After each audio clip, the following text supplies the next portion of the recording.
Hey, it's Arik from Firearms Nation, and today, Nation, we're going to continue with part 3 of the October Dry Fire Practice Month.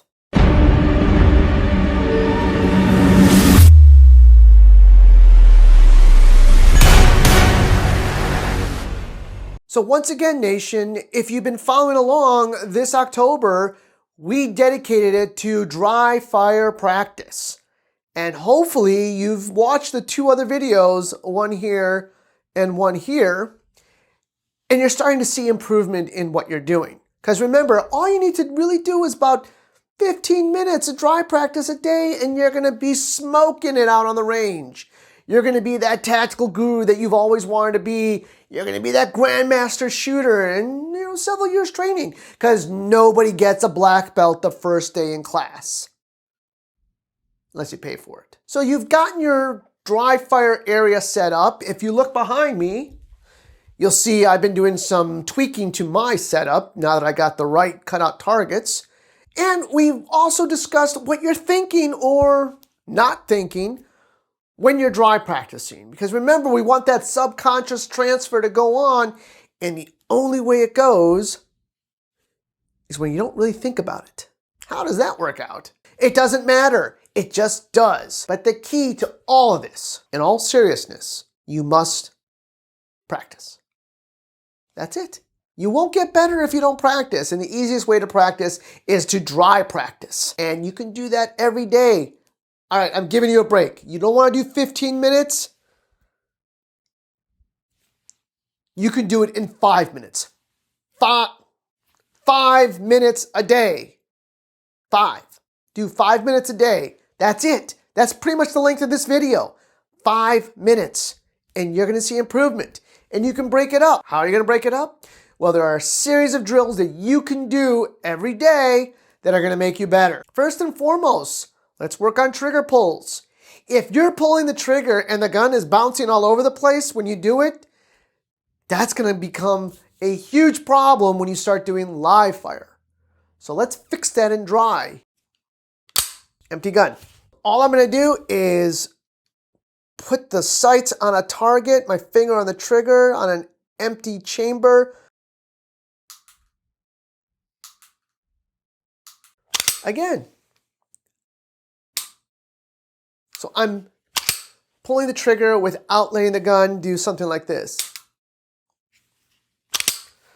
You'll see people have that flinch, even though they know consciously that there's no rounds in the gun. They still anticipate it and they push on that trigger, they push on their hands. So you want to get it to a point where it just goes. And then you can do multiple shots if you have a gun like this, which has a really good trigger for that. The SIRT pistol also allows you to break the shot. There are other things that you could be doing. You can work your draws. 5 minutes a day of working your draws. And if you were doing a concealment, you can do it from a concealment rig. The next day, you can work on doing reloads. Do your reloads. Why not? You'll see where this is going. You can break down every aspect of what you need to do. If you're a competitive shooter, if you're a tactical, law enforcement, military guy, or if you're just an everyday Joe or Jane who wants to carry, you carry your purse.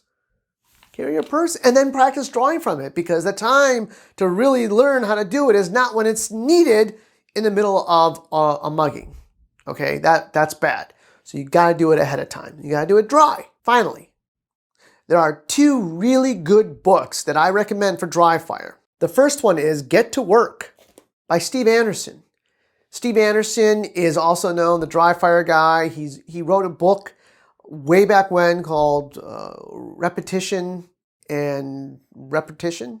No. He wrote a book called Refinement and Repetition, and that was the first book that I ever got. It had all these dry fire drills in it, and it worked for me. But this is a more updated, is that correct? An updated book that he's been working on, and it has all of his thoughts and ideas about dry fire currently, because everything evolves. He really gets into the whole idea behind the subconscious and what we need to do.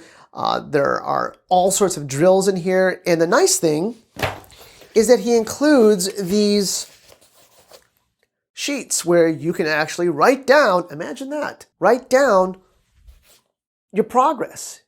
You know, this is where I was today. This is what I did. This is the gun I used. And how did it go? And then the next time I go back to it.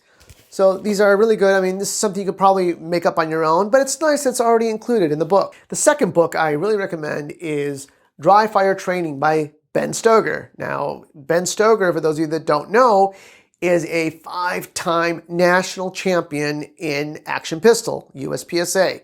If you don't know what that is, Google it. His skills are phenomenal, and I've taken some classes with him as well. And what's nice about this book is that, one, it shows you the times that the Grandmaster shooters are using when they're doing their dry fire or their live fire. And it gives you something to work for, because when you first get out there and you do a drill and you're like, wow, I smoked that drill, and then you look and see what the Grandmasters are doing, you really feel bad about yourself at that point because they are smoking fast. But it's nice that you have that perspective. What's also really nice about this book is that Ben will add commentary to each drill, why it was important, or what little aspects actually transferred over into the competitive shooting that he did. So it's valuable insight from a guy who's been there and done that. Awesome stuff. I'd like to hear if it's working for you. So start doing this program. Comment down below. Let me know if it's working, it's not working. We can tweak it if you want. Also, if you're new to this channel, please hit subscribe. That way you'll get the new content when I post it out. This is Arik for Firearms Nation. Join the nation.